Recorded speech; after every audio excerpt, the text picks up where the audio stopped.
Hello students, on we go to book 18, Blows and a Queen's Beauty. And just a reminder, you need to be reading along. You're not just listening to us read, you are reading along with us. Otherwise, you're not going to get any better at reading difficult pieces of literature if all you do is hear it. You have to read along with it, and that will improve your reading and comprehension, which is our goal, part of our goal. All right, so with Blows and a Queen's Beauty, now, Odysseus, as a beggar, is kind of entrenched in this community. It's his own house, but the suitors kind of run the deal, even though Telemachus tries.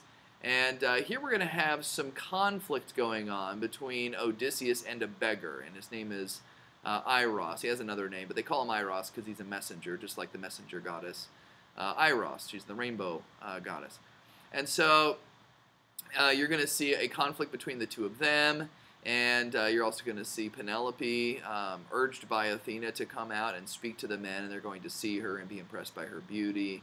And so just some more building of the conflicts between Odysseus and the suitors, some more reconnaissance by Odysseus to find out who are the good guys and the bad guys in his house, who are the good servants and the bad servants.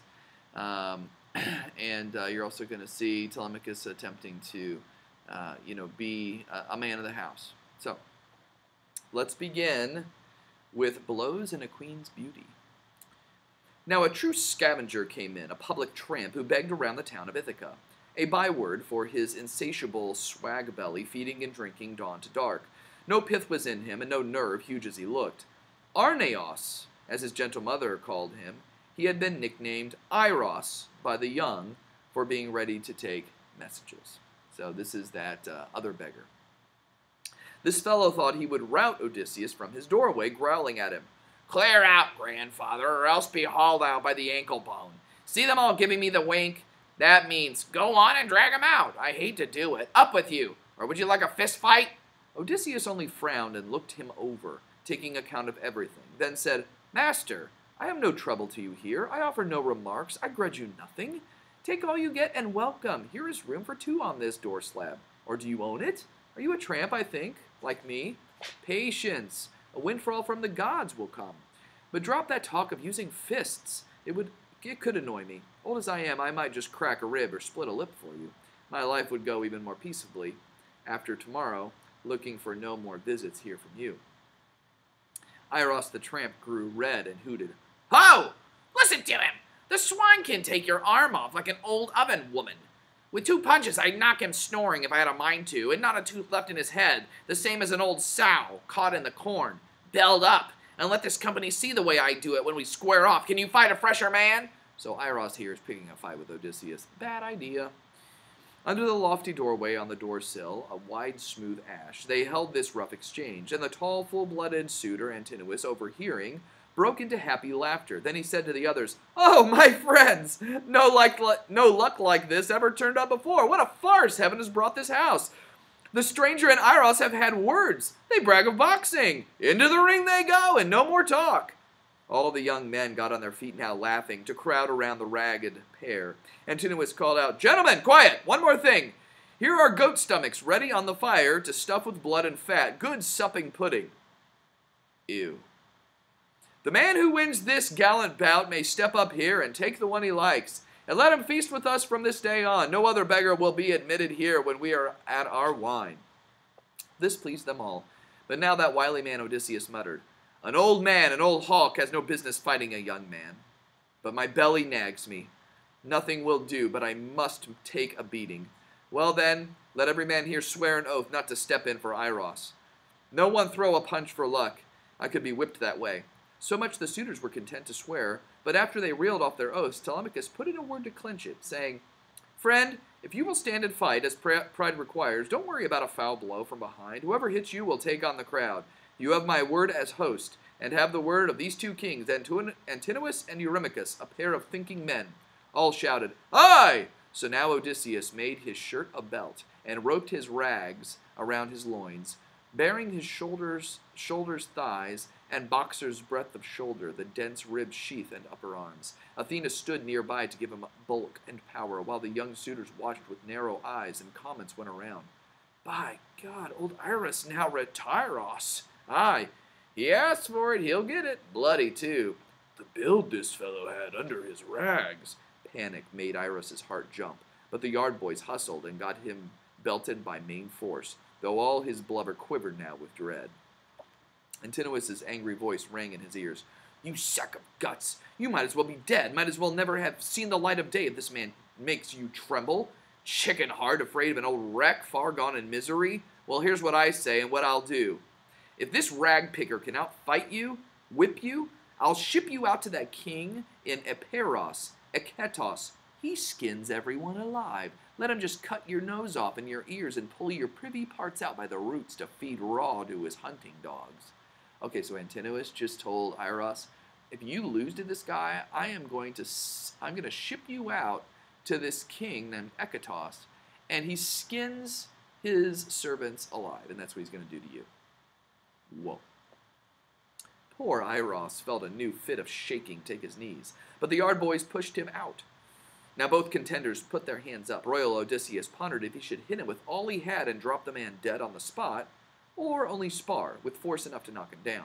Better that way, he thought, a gentle blow, else he might give himself away. The two were at close quarters now, and Iros lunged, hitting the shoulder. Then Odysseus hooked him under the ear and shattered his jawbone, so bright red blood came bubbling from his mouth as down he pitched into the dust, bleeding, kicking against the ground, his teeth stove in. The suitors whooped and swung their arms, half dead with pangs of laughter. Then, by the ankle bone, Odysseus hauled the fallen one outside, crossing the courtyard to the gate, and piled him against the wall. In his right hand, he stuck his begging staff and said, Here, take your post. Sit here to keep the dogs and pigs away. You can give up your habit of command over poor waifs and beggarmen, you swab. Another time you may not know what hits you. When he had slugged his rucksack by the string over his shoulder like a wad of rags, he sat down on the broad door sill again as laughing suitors came to flock inside, and each young buck in passing gave him greetings, saying maybe, Zeus, fill your pouch for this. May the gods grant your heart's desire. Well done, to put that walking famine out of business. We'll ship him out to the king in Eperos, Eketos. He skins everyone alive. Odysseus found grim cheer in their good wishes. His work had started well. Now from the fire his fat blood pudding came, deposited before him by Antinous. Then, to boot, 2 brown loaves from the basket and some wine and a fine cup of gold. These gifts Amphinomus gave him. Now, Amphinomus is an interesting character. He seems to be loyal to Odysseus, and yet he's also loyal to the suitors. And you're going to see that Odysseus is going to try to warn Amphinomus to leave, but Athena's going to keep him. So you're going to see that soon. Then he said, Here's luck, grandfather, a new day. May the worst be over now. Odysseus answered, and his mind ranged far. Amphinomus, your head is clear, I'd say. So was your father's, or at least I've heard good things of Nissos, the Dulichion, whose son you are, they tell me, an easy man. And you seem gently bred. In view of that, I have a word to say to you, so listen. Of mortal creatures, all that breathe and move, earth bears none frailer than mankind. What man believes in woe to come, so long as valor and tough knees are supplied him by the gods? But when the gods in bliss bring miseries on, then willy-nilly, blindly he endures. Our minds are as the days are, dark or bright, blown over by the Father of gods and men. So I, too, in my time, thought to be happy. But far and rash I ventured, counting on my own right arm, my father and my kin. Behold me now! No man should flout the law, but keep in peace what gifts the gods may give. I see you young blades living dangerously, a household eaten up, a wife dishonored. And yet the master will return, I tell you, to his own place, and soon, for he is near. So may some power take you out of this, homeward and softly, not to face that man the hour he sets his foot on his native ground. Between him and the suitors I foretell no quittance, no way out, unless by blood. Once he shall stand beneath his own roof beam. So Odysseus warns. Now remember, he's still a beggar, and he warns. He says, look, Odysseus is going to be here soon. You need to leave, because if he gets home, there's going to be a lot of death, and you're going to be one of them. And his wife's being dishonored. Get out of here. But look what it says about Athena. Gravely, when he had done, he made libation and took a sip of honey-hearted wine, giving the cup then back into the hands of the young nobleman. Amphinomus, for his part, shaking his head, with chill and burdened breast, turned in the great hall. Now his heart foreknew the wrath to come, but he could not take flight. being by Athena bound there. Athena keeps him. She wants him to die too. Death would have him broken by a spear thrown by Telemachus. There's some foreshadowing. That's what's going to happen. So he sat down where he had sat before. And now, heart prompting from the gray-eyed goddess came to the quiet queen, Penelope, a wish to show herself before the suitors. For thus, by fanning their desire again, Athena meant to set her beauty high before her husband's eyes, before her son. Knowing no reason, laughing confusedly, she said, Eurynomy, that's her servant, I have a craving I never had at all. I would be seen among those ruffians, hateful as they are. I might well say a word then to my son for his own good.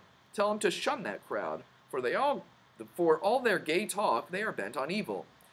Mistress Eurynomy replied, Well said, child. Now is the time. Go down and make it clear. Hold nothing back from him. But you must bathe and put a shine upon your cheeks, not this way, streaked under your eyes and stained with tears. You make it worse, being forever sad, and now your boy's a bearded man. Remember, you prayed the gods to let you see him so. Telemachus has a beard now. Doesn't seem like a big deal, except that beards are popular right now. But you're going to see in a little bit that the beard on Telemachus's cheek is a big deal in a few pages. Penelope replied, Eurynomy, it is a kind thought, but I will not hear it to bathe and sleep with perfumed oil. No, no, the gods forever took my sheen away when my lord sailed for Troy in the decked ships. Only tell my Autonoe to come, and Hippodamia, they should be attending me in hall if I appear there. I could not enter alone into that crowd of men. Now here's some imagery coming. At this, the good old woman left the chamber to tell the maids her bidding. But now, too, the gray-eyed goddess had her own designs. Upon the quiet daughter of Icarios, she let clear drops of slumber fall until the queen lay back asleep, her limbs unstrung in her long chair. And while she slept, the goddess endowed her with immortal grace to hold the eyes of the Achaeans. With ambrosia she bathed her cheeks and throat and smoothed her brow. Ambrosia, used by flower-crowned Cytherea when she would join the rose-lipped Graces dancing. Grandeur she gave her, too, in height and form, and made her whiter than carved ivory. Touching her so, the perfect one was gone. Now came the maids, bare-armed and lovely, voices breaking into the room. The queen awoke, and as she rubbed her cheek, she sighed. Ah, soft that drowse I lay embraced in, pain forgot. If only Artemis the pure would give me death as mild and soon. No heartache more, no wearying out my lifetime with desire and sorrow, mindful of my lord, good man in all ways that he was, best of the Achaeans. She rose and left her glowing chamber room, and down the stairs. With her two maids in train, this beautiful lady went before the suitors. Then by a pillar of the solid roof she paused, her shining veil across her cheek, the two girls close to her and still, and in that instant weakness took those men in the knee joints. Their hearts grew faint with lust. Not one but swore to God to lie beside her. But speaking for her dear son's ears alone, she said, Telemachus, what has come over you? Light-minded you were not in all your boyhood. Now you are full grown, come of age. A man from foreign parts might take you for the son of royalty to go by your good looks. And have you no more thoughtfulness or manners? How could it happen in our hall that you permit the stranger to be so abused? Here in our house, a guest. Can any man suffer indignity, come by such injury? What can this be for you but public shame? She's talking about the way that Odysseus has been treated as a beggar. Telemachus looked in her eyes and answered with his clear head and his discretion. Mother, I cannot take it ill that you are angry. I know the meaning of these actions now, both good and bad. I had been young and blind. How can I always keep to what is fair, while these sit here to put fear in me? Princes from near and far, whose interest is my ruin, are any on my side? But you should know the suitors did not have their way, matching the stranger here and Iros, for the stranger beat him to the ground. Oh, Father Zeus, Athena and Apollo, could I see the suitors whipped like that, courtyard and hall strewn with our friends, too weak-kneed to get up, chap fallen to their collarbones, the way old Iris rolls his head there by the gate as though he were pig-drunk. No energy to stagger on his homeward path, no fight left in his numb legs. Thus Penelope reproached her son, and he replied, now interrupting, Eurymachus called out to her. So the suitor number 2 is going to call out. Penelope, Deep-minded queen, daughter of Icarios, if all the Achaeans in the land of Argos only saw you now, what hundreds more would join your suitors here to feast tomorrow? Beauty like yours no woman had before, or majesty, or mastery. He's a flatterer. She answered, Eurymachus, my qualities, I know, my face, my figure, all were lost or blighted when the Achaeans crossed the sea to Troy, Odysseus my lord among the rest. If he returned, if he were here to care for me, I might be happily renowned. But grief instead heaven sent me, years of pain. Can I forget? The day he left this island and folded my right hand and wrist in his, he said, now she's going to say what Odysseus told her before he left for war. This is important, having to do with the beard on Telemachus' cheek.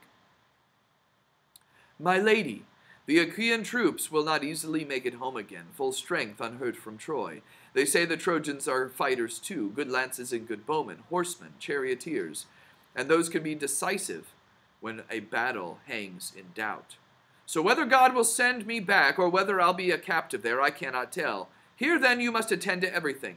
My parents and our house will be a care for you, as they are now, or more while I am gone. Wait for the beard to darken our boy's cheek, then marry whom you will, and move away. The years he spoke of are now past. The night comes when a bitter marriage overtakes me, desolate as I am, deprived by Zeus of all the sweets of life. How galling, too, to see newfangled manners in my suitors. Others who go to court a gentlewoman, daughter of a rich house, if they are rivals, bring their own beeves and sheep along. Her friends ought to be feasted. Gifts are due her. Would any dare to live at her expense? She's saying, look, if in any other house, if someone were trying to court a woman, they would bring gifts, not eat her out of house and home. Odysseus' heart laughed when he heard all this, her sweet tones charming gifts out of the suitors with talk of marriage, though she intended none. Eupeithes' son, Antinous, now addressed her. Icarius' daughter, O deep-minded queen, if someone cares to make you gifts, accept them. It is no courtesy to turn gifts away, but we go neither to our homes nor elsewhere until all Achaeans hear you take the best man for your lord. Pleased at this answer, every man sent a squire to fetch a gift. Antinous, a wide resplendent robe, embroidered fine and fastened with 12 brooches, pins pressed into sheathing tubes of gold. Eurymachus, so here are all the gifts from the different suitors. Eurymachus, a necklace wrought in gold with sunray pieces of clear glinting amber. Eurydamas's men came back with pendants, eardrops in triple clusters of warm lights. And from the hoard of Lord Polyctor's son, Pysandros, came a band for her white throat, jeweled ornament. Other wondrous things were brought as gifts from the Achaean princes. Penelope then mounted the stair again, her maids behind, with treasures in her arms. And now the suitors gave themselves to dancing, to harp and haunting song as night drew on. Black night indeed came on them at their pleasure. But 3 torch fires were placed in the long hall to give them light. On hand were stores of fuel, dry seasoned chips of resinous wood, split up by the bronze hatchet blade. These were mixed in among the flames to keep them flaring bright. Each housemate of Odysseus took her turn. Now he himself, the shrewd and kingly man, approached and told them. Okay, so Odysseus is going to talk to the housemaids. And he's seeing right now who is being loyal. Housemaids of Odysseus, your master so long absent in the world, go to the women's chambers, to your queen, attend her, make the distaff whirl, divert her, stay in her room, comb wool for her. I stand here ready to tend these flares and offer light to everyone. They cannot tire me out, even if they wish to drink till dawn. I am a patient man. So Odysseus says, look, you're tending to these torches. I'll tend the torches. You go take care of the queen. But the women giggled, glancing back and forth, laughed in his face, and one smooth girl, Melantho, spoke to him most impudently. Now, Melantho is like the chief bad girl of the harlots who are sleeping with the suitors, okay? She was Delios' daughter, taken as ward in childhood by Penelope, who gave her playthings to her heart's content and raised her as her own. Yet the girl felt nothing for her mistress, no compunction, but slept and made love with Eurymachus. Her bold voice rang now in Odysseus' ears. You must be crazy! Punch drunk, you old goat! Instead of going out to find a smithy to sleep warm in or a tavern bench, you stay putting your oar in amid all our men. Numbskull, not to be scared. The wine you drink has clogged your brain, or you were always this way, boasting like a fool? Or have you lost your mind because you beat that tramp, that Iros? Look out, or someone better may get up and give you a good knocking about the ears. to send you all out all bloody. But Odysseus glared at her under his brows and said, 1 minute. Let me tell Telemachus how you talk in hall, you slut. He'll cut your arms and legs off. This hard shot took the women's breath away and drove them quaking to their rooms, as though knives were behind. They felt he spoke the truth. So there he stood and kept the firelight high and looked the suitors over, while his mind roamed far ahead to what must be accomplished. They, for their part, could not now be still or drop their mockery, for Athena wished Odysseus mortified still more. Eurymachus, the son of Polybus, took up the baiting, angling for a laugh among his friends. So here's Eurymachus talking. Suitors of our distinguished queen, he said, hear what my heart would have me say.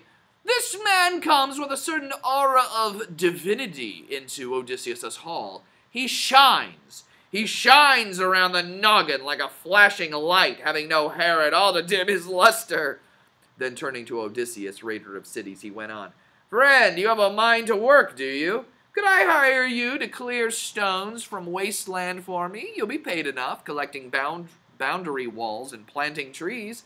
I'll give you a bread ration every day, a cloak to wrap in, sandals for your feet. Oh no, you learned your dodges long ago. No honest sweat. You'd rather tramp the country begging to keep your hoggish belly full. Now that's ironic. So here is a man who is telling the king of the island, I will hire you and feed you a ration of bread every day, not knowing who he's talking to.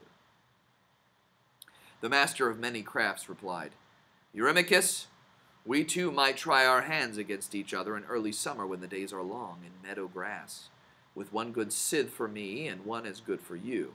We cut our way down a deep hayfield, fasting till late evening. Or we could try our hands behind a plow, driving the best of oxen, fat, well-fed, well-matched for age and pulling power, and say, for 4 strips apiece of loam the share could break. You'd see that I cleft you a straight furrow.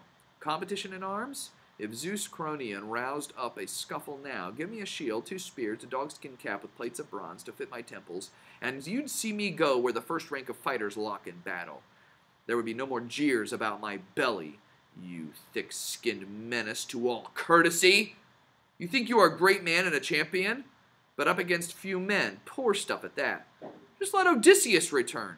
Those doors wide open as they are, you'd find too narrow to suit you on your sudden journey out. Now fury mounted in Eurymachus, who scowled and shot back. Bundle of rags and lice! By God, I'll make you suffer for your gall, you insolent gabble, before all our men! He had his footstool out. Wow, more stool throwing about to happen. But it doesn't happen. But now Odysseus took it to his haunches by Amphinomus's knees, fearing Eurymachus's missile as it flew. It clipped a wine steward on the serving hand, so that his pitcher dropped with a loud clang, while he fell backward, cursing in the dust. In the shadowy hall, a low sound rose, of suitors murmuring to one another. Aye, they said, this vagabond would have done well to perish somewhere else, and make us no such rumpus. Here we are, quarreling over tramps. Good meat and wine forgotten, good sense gone by the board. Telemachus, his young heart high, put in, Bright souls! A light with wine! You can no longer hide the cups you've taken. Aye, some god is goading you. Why not go home to bed? I mean, when you are moved to. No one jumps at my command. Struck by his blithe manner, the young men's teeth grew fixed in their upper lips. But now the son of Nissos, Lord Amphinomus of Erytades, addressed them all. So the men are getting angry at Odysseus the beggar and Telemachus. But this guy Amphinomus is going to calm them down. And it's sad. This is the guy that Odysseus told, hey, why don't you get out of here? But Athena is keeping him there. Athena wants him dead, and he is going to die. But here he is speaking. Oh, friends, no ruffling replies are called for. That was fair counsel. Hands off the stranger now, and hands off any other servant here in the great house of King Odysseus. Come, let my own herald wet our cups once more. We'll make an offering, and then to bed. The stranger can be left behind in hall. Telemachus may care for him. He came to Telemachus' door, not ours. This won them over. The soldier Mulios, Dolichoian herald, comrade-in-arms of Lord Amphinomus, mixed the wine and served them all. They tipped out drops for the blissful gods and drank the rest. And when they had drunk their thirst away, they trailed off homeward, drowsily, to bed. And so ends Book 18. And next, Mrs. Jackson will read Book 19, Recognitions and a dream. The suspense is building, and that's what these next 2 chapters are all about.